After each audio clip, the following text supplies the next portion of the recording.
কোনো স্বাধীনতা নাই যে রাত 11টার সময় ঘরতে বাইরে মু স্বাধীনতা নাই। কত সময় আমরা লেগে কি করতেছে আমরা লেগে কোনো কিছু করার তারা ক্ষমতা নাইনি, ক্ষমতার বাড়িনি। আমরা মেয়ে লিগা রাস্তাঘাটে রাত 11টার সময় বাইরে গেলে বিদেশে যা কলকাতা পশ্চিমবঙ্গে যান মমতা মানে যে ডেঞ্জারাস ভালো লোক। আমরা কলকাতা যাই রাত 1টা 2টা পর্যন্ত কলকাতা শহরে ঘুরি, কোনো অবজেকশন থাকে না। কিন্তু আজকে আগরতলা বাসিন্দা ত্রিপুরা বাসিন্দা হয়ে যদি আমরা রাত 11টার সময় স্বাধীনতা না পাই তাহলে এই প্রশাসন আমরা কি করতেছে?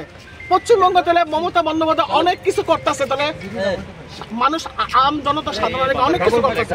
ভাই তোমার কাছে একটা রিকোয়েস্ট, যদি তোমার সামনে যে যাও তাহলে এই জিনিসটা আমার গুরুত্বপূর্ণ বানাই।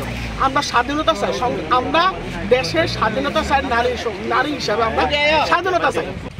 একটা মহিলা তারা ইফটিজিং করতেছিল, ইফটিজিং করতে গিয়েছিল, এরপরে মহিলা এবং মহিলার হাজব্যান্ড তার সাথে মানে জোর জবরদস্তি করতেছিল এবং মহিলারে মানে একটা কোনো বদ উদ্দেশ্য নিয়ে আসে একটা বদ উদ্দেশ্য নিয়ে আগাইছিল। বাট আমি গাড়ির থেকে তখন দেখতো কেমন কন্ডিশন, সাথে সাথে আমি নেমে আসলে গাড়ির মধ্যে হাতটা ডুয়াইছি।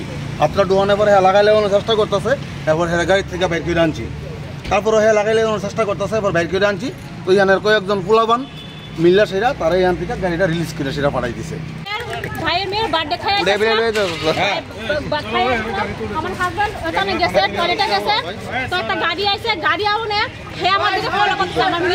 আমার মেয়ে কইছে মা আমরা দিকে ফলো করতেছে, হে গাড়ি থেকে না আজাইছে যে আমরা বুঝতেছি হে আজাইছে। তো আমরা হাজবেন্ডের দিকে গেছে, যে আমার হাজবেন্ডটা দেখছে হে গাড়ির দিকে উঠে গেছে না।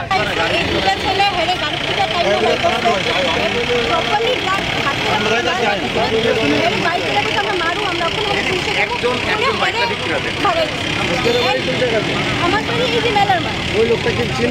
আমরা চিনি না, র্যান্ডম একটা লোক যে রাস্তাটা যাইতেছে তারা আমার বাড়িতে আসলে ইনভাইট আসলো।